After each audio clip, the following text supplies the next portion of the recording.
اگه میدونستی با ماش و شلغم میشه یا آش درست کرد که نه تنها خوشمزه است بلکه باعث افزایش سیستم ایمنی بدن در مقابل ویروس هاست، همین الان دست به کار میشدی و این آش خوشمزه رو درست میکردی.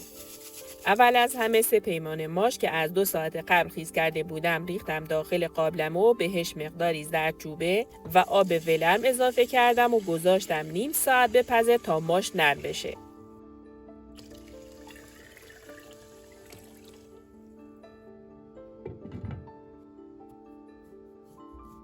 حالا رفتم سراغ شلغم ها که اول پوستشون رو جدا کردم، بعد به صورت حب قندی خورد کردم و گذاشتم کنار.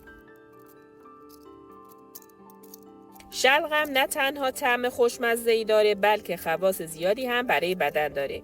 یکی از نکات جالب اینه که شلغم سرشار از ویتامین C هست که به تقویت سیستم ایمنی بدن کمک میکنه و در فصل سرما به پیشگیری از سرماخوردگی و آنفولانزا کمک میکنه. همچنین دارای فیبر زیادی هست که به بهبود گوارش و کاهش التهاب در بدن کمک میکنه.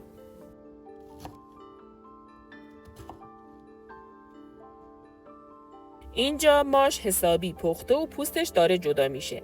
اگه خواستید پوست ماش رو جدا کنید باید سریع این کار رو انجام بدید. در قابلمه رو بردارید و سریع با کفگیر پوستا رو جدا کنید.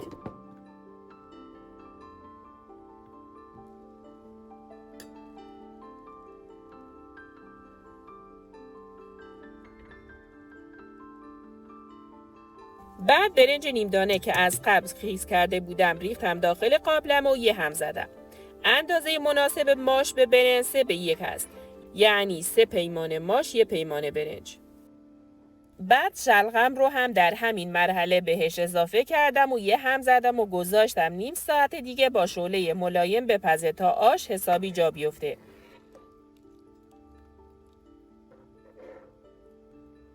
حتما در قابلمه رو نیمه باز بذارید تا هم آش سر نره هم بوی شلغم از قابلمه خارج بشه.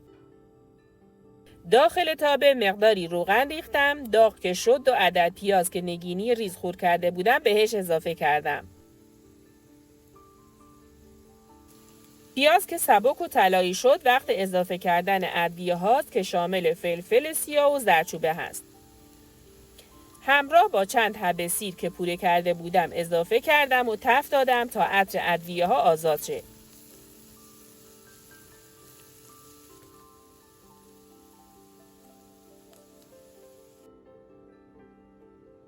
به به، آش حسابی جا افتاده. وقت اندازه کردن نمک غذاست.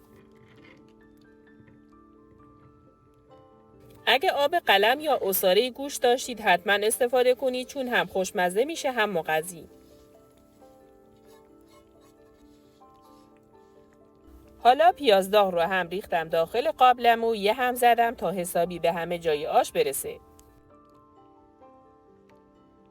اگه از این ویدیو خوشت اومد لطفاً لایک کن و برای همراهی بیشتر کانال رو سابسکرایب کن.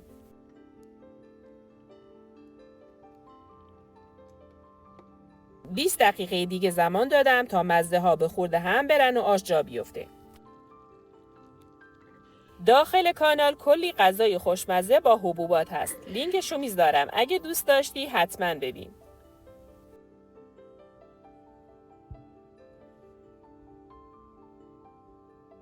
برای تزیین من از مقداری شوید خشک که داخل روغن تفت دادم استفاده کردم.